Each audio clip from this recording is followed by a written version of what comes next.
Major funding for KPBS Evening Edition has been made possible in part by Anderson Plumbing, Heating and Air, proud to support the mission of KPBS and privileged to serve San Diego clients. Anderson Plumbing, Heating and Air, helping homeowners maintain drain, heating, and cooling systems since 1978. And by the Conrad Prebys Foundation, Darlene Marco Shiley, and by the following.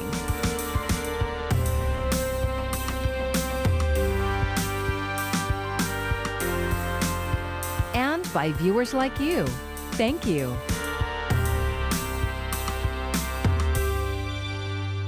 Good evening. It's Thursday, January 7th. Thanks for joining us. I'm Maya Trabulsi. He needs to go by impeachment or the 25th Amendment. The calls to remove President Trump from office growing by the hour, and they're coming from both sides of the political aisle. In his first tweet since his ban expired, the president conceded there will be a new administration on January 20th and condemned his supporters who stormed the U.S. Capitol. The demonstrators who infiltrated the Capitol have defiled the seat of American democracy. To those who engaged in the acts of violence and destruction, you do not represent our country. And to those who broke the law, you will pay. 4 people died, including a woman from San Diego. 68 people have been arrested, and authorities are asking for help identifying dozens more. In the fallout, the U.S. Capitol Police Chief is resigning. As Whitney Wild reports, many are wondering how these rioters were able to get so deep into the buildings. Why were they overwhelmed? Everyone knew this was going to happen. Scenes from Washington shocking the world Wednesday.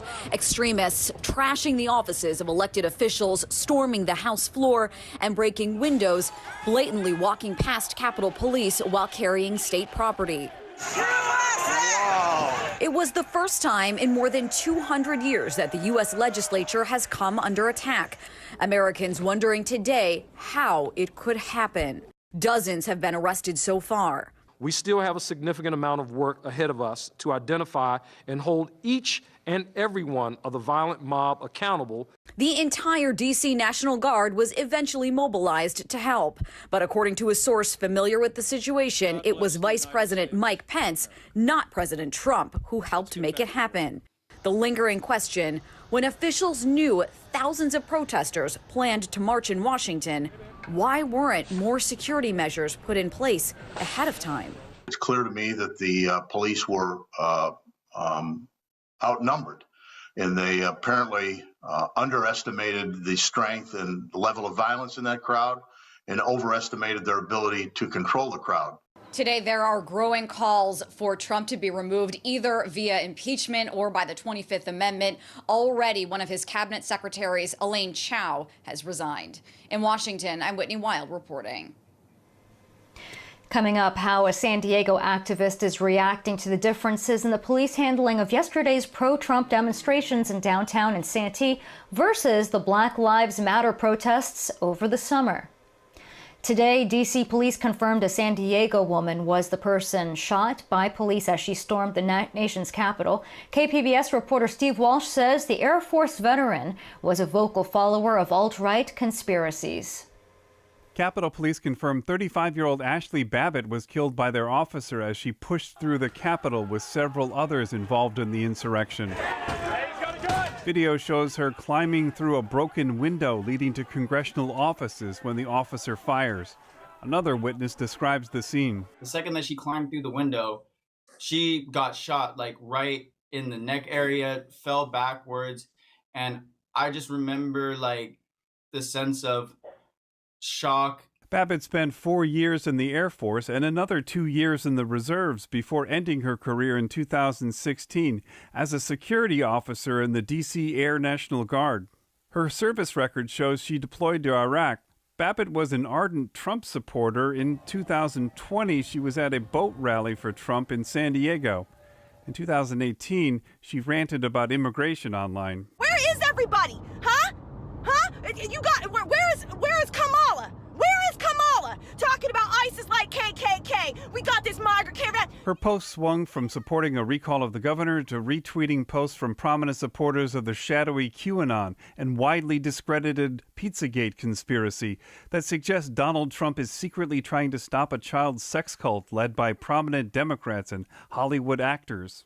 And so Pelosi and Schumer get in the office and they don't want the media there, which of course they don't, because that would require transparency and honesty. And we all know that they're not on that program. Babbitt remarried in 2019 and ran Fowler's Pool Service and Supply Company in Spring Valley with her husband, Aaron.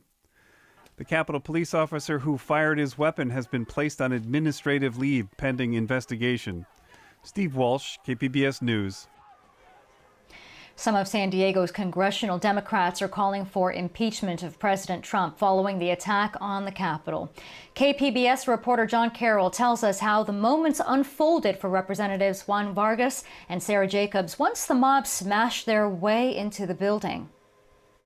It was only the third day in office for new 53rd District Representative Sarah Jacobs. She was in the House gallery when Capitol Police told her and her colleagues to put on their chemical weapons hoods and shelter under their seats. She says she heard flashbangs and guns firing outside. Eventually, she and her fellow representatives were evacuated to safe areas in the Capitol. Capitol Police told us to take our congressional pins off because they were worried that we would be more of a target if the protesters could see who the members of Congress were. Jacobs is now calling for action against President Trump, either in the form of impeachment or invoking the 25th Amendment. It's incredibly important that we hold everyone responsible for inciting, encouraging, or committing the violence that we saw yesterday, responsible and accountable to the highest level. And while we will be getting a new president on January 20th, I think it's important to show very clearly that what was done, the president's attempt to overthrow an elected government because he didn't like the outcome of an election, is unacceptable and something that can never happen again. The representative of San Diego's 51st Congressional District was in the tunnel linking the Capitol building to congressional office buildings across the street. Juan Vargas says he first started hearing the rioters coming into the Capitol, climbing over things to get in. And that's when I heard some police officers yelling, "Here they come. Take shelter." So at that point, I ran back to my office to make sure that my staff was fine. Vargas says once he got to his office, he could hear people yelling and screaming. He told his staff to get ready to defend themselves in case the office door was breached. Then they got word that rioters were climbing up scaffolding outside the building. There was one guy attempting to climb up the scaffolding, and I told my staff, if he gets up here and tries to come in through the window, we will throw him off the building. Vargas says the man climbed back down before getting to his office window. Both Jacobs and Vargas say there needs to be an investigation into why law enforcement wasn't ready to deal with the mob that stormed the Capitol. Jacobs and Vargas both echoed the sentiments of many of their colleagues in saying how important it was to get back to the floor, to finish their work of counting electoral votes, and that's just what they did. John Carroll, KPBS News. You may be familiar with the impeachment process, but what about the 25th Amendment? Our midday team spoke to Glenn Smith, a professor of law at California Western School of Law, about the process. The vice president and a majority of the cabinet would have to certify to Congress that the president is unfit. If the president argues he is fit, it goes on to Congress. 2/3 of Congress would have to vote to remove the president. Smith says there is enough time, but perhaps not the political will to get it done. That would appear to be the more, the more fast-track process compared to, say, impeachment, which again could be done, but there's just certain internal procedures in Congress and an ability in Congress for people to stop the impeachment process or delay the trial and all that. So could be done, requires an extreme political will and consensus that haven't seen so far. Smith says after more than 100 House members voted against certification of the election results, it's not clear whether there would be a 2/3 majority to remove the president. January is already shaping up to be a devastating month for the coronavirus crisis. Today, San Diego County reported 47 deaths and more than 3,800 cases. Now, the Centers for Disease Control and Prevention warns the overall death toll could exceed 430,000 by the end of the month. Mary Maloney has more on what could be the peak of the pandemic. COVID-19 is claiming more lives than ever before. This is a wake-up call for us.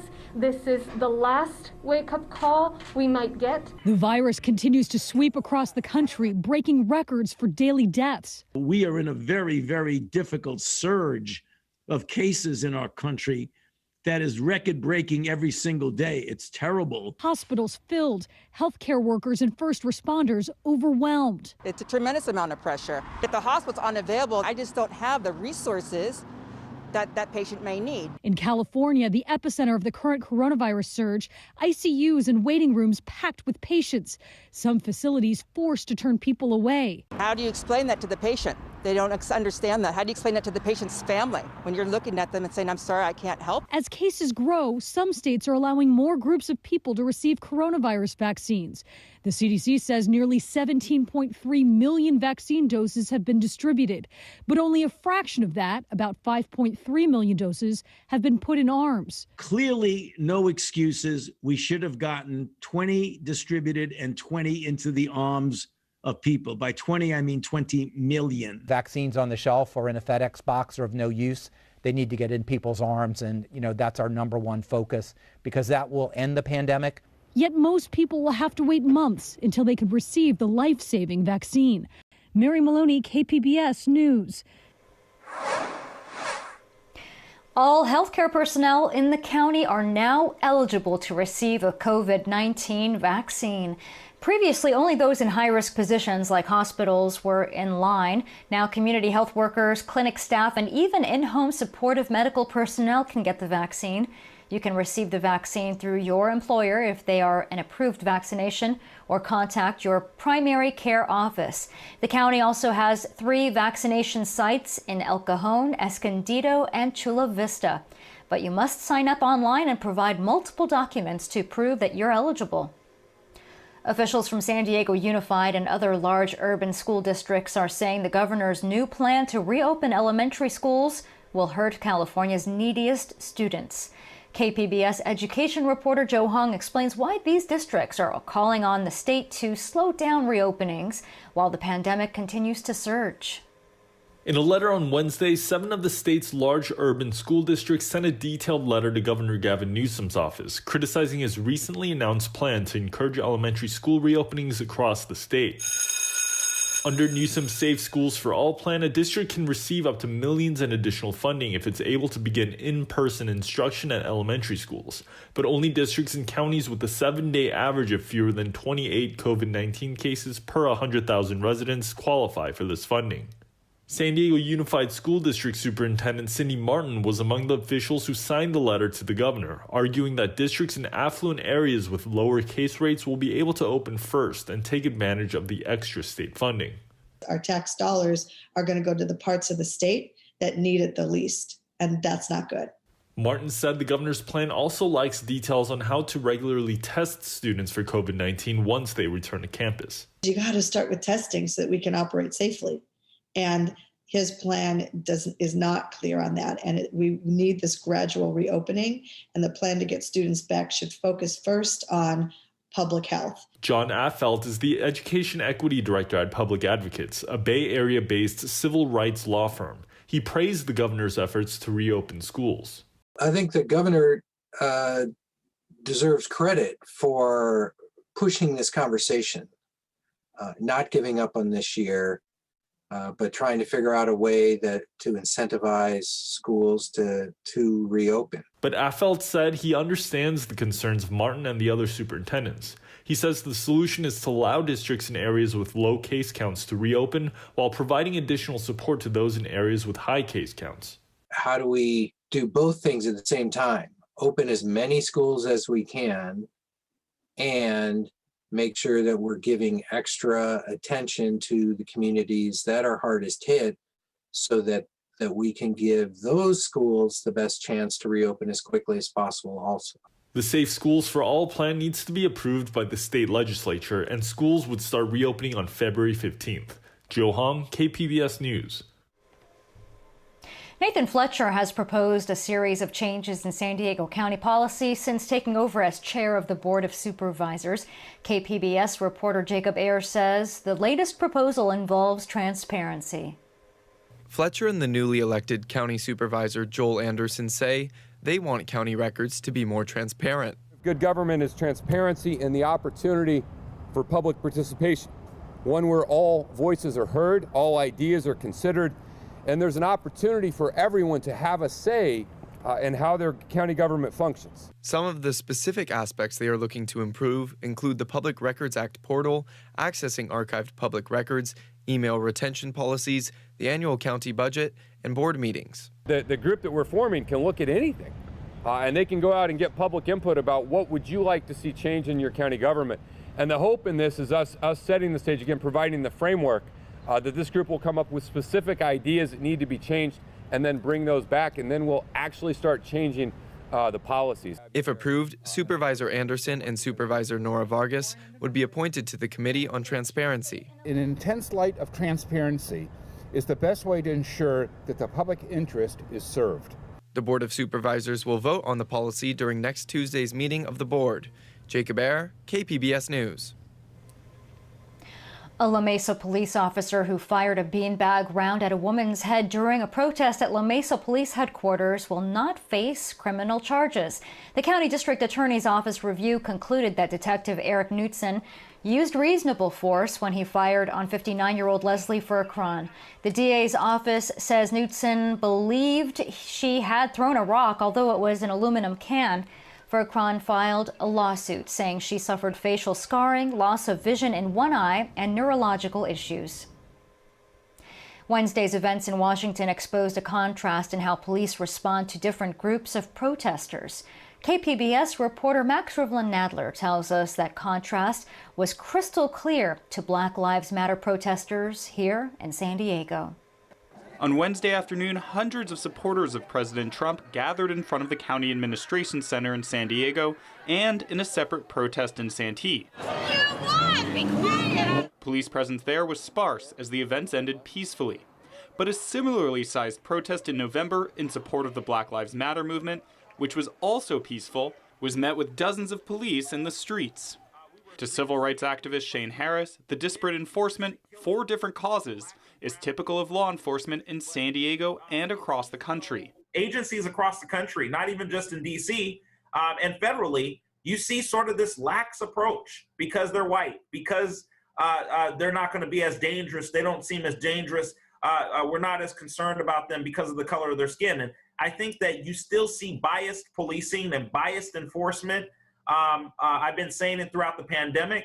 You've seen this across the country, and it is showing itself right now in America's capital. That has Harris questioning whether law enforcement reacts uniformly differently to these two groups. How these protesters, or protesters as they say they are, got to the second floor of the U.S. House, breaking in windows, sitting in the same seat that Speaker Pelosi sits in and governs her meetings from.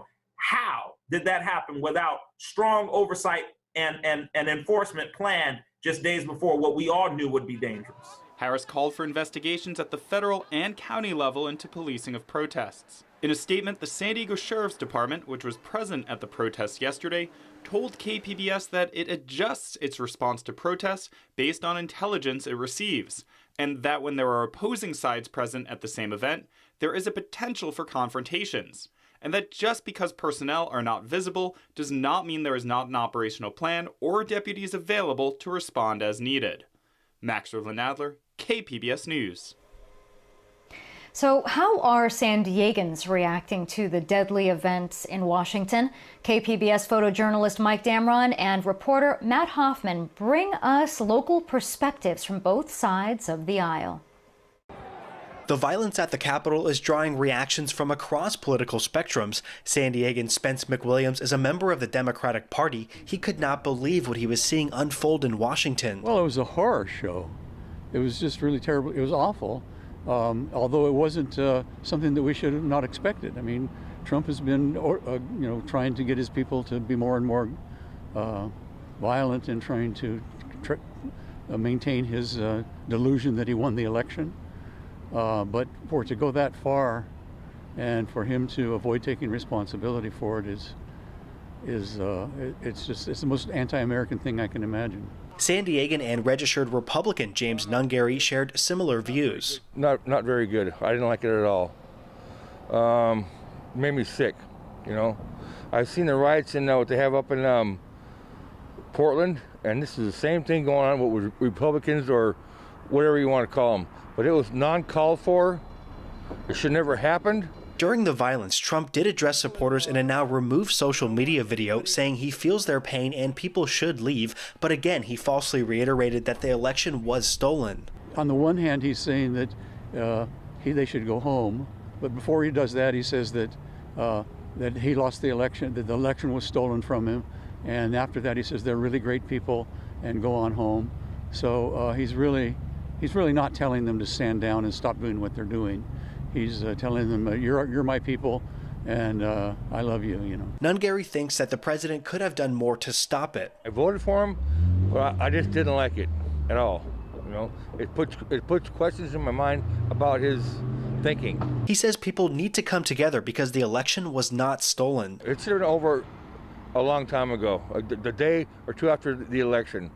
I think Trump should have stepped down. But I'm probably getting in trouble because a lot of my friends are staunch Republicans.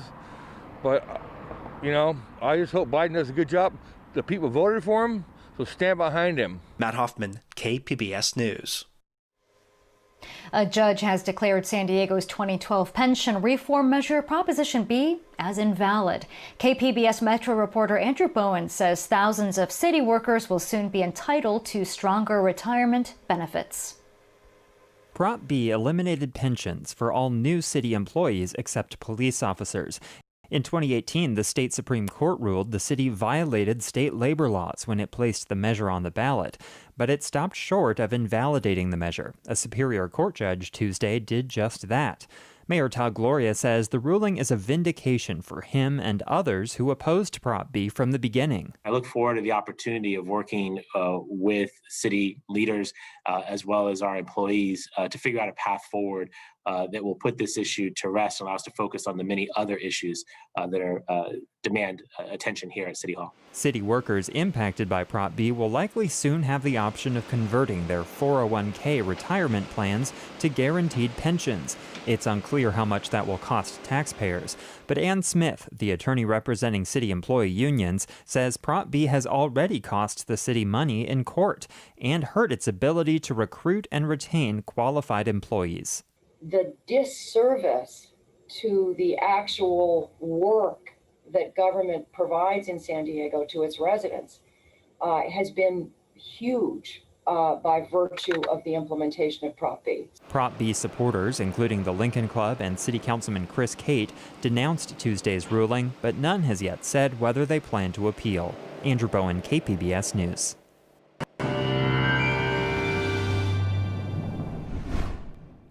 Well, we certainly are enjoying a good, quiet stretch of weather, and that's going to continue here for the next couple of days. But, of course, we'll still have some of those gusty winds to contend with in a few locations, the usual spots. And we're also still talking about that rough surf out there. High surf advisories remain in effect here. Honestly, they've been extended through the next week, so we're not going to be changing this threat anytime soon. If you like to hit the water, make sure you're ready for it. As you look through tonight's forecast, temperatures back down to the 30s, 40s, nothing too unusual here. 39 for Oceanside, and as we look through some of the interior, Mount Laguna coming in at the upper 20s for lows as we go into tomorrow morning. Dry seasonable air remaining in place for us tomorrow. All the activity remains far to the north into central and northern California, so we will miss out on the rain yet again, which means more of our sunshine out there for tomorrow. Mostly sunny skies here for many and holding on to the 60s and 70s. Bit of a marine layer has made that return every now and then, but 66 will be the high for San Diego. As you look towards some of these interior locations here, we will have a couple 70s on the board, like Borrego Springs. As we move through the weekend, temperatures they stay the same pretty much, and we get that sunshine, keeping things mild as the cold shot of air works through the interior. So again, missing out on all the action. Towards the coast, the next couple of days here, hanging out in the 60s or lower 70s, possibly as we go towards Sunday.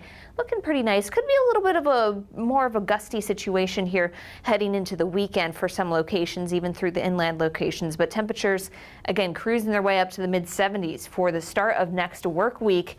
For the mountains, temperatures holding on to the 60s. Pretty nice stretch of weather here with a lot of sunshine, and we keep things fairly mild even into the deserts here where we are in the 70s, even mid to upper 70s as we work our way into next week. For KPBS News, I'm meteorologist Melissa Constancer. A recap now of our top stories. Throw him out. That's the unified voice by House and Senate leaders Nancy Pelosi, Chuck Schumer, local and national congressional leaders. Even some Republicans have joined in, saying President Trump needs to be held accountable for inciting the insurrection at the U.S. Capitol. Resolutions moving for impeachment and calls for invoking the 25th Amendment are being put forward. And we are learning more about Ashli Babbitt, who was shot and killed inside the Capitol building. The 14-year-old Air Force veteran grew up in Lakeside and lived in Ocean Beach. She owned a pool supply business and was a strong supporter of President Trump.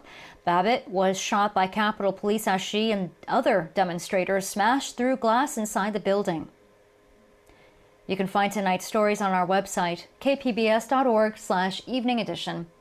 Thank you for joining us. I'm Maya Trabulsi. Good night. Major funding for KPBS Evening Edition has been made possible in part by Anderson Plumbing, Heating and Air, proud to support the mission of KPBS and privileged to serve San Diego clients. Anderson Plumbing, Heating and Air, helping homeowners maintain drain, heating, and cooling systems since 1978. And by the Conrad Prebys Foundation. Darlene Marco Shiley, and by the following.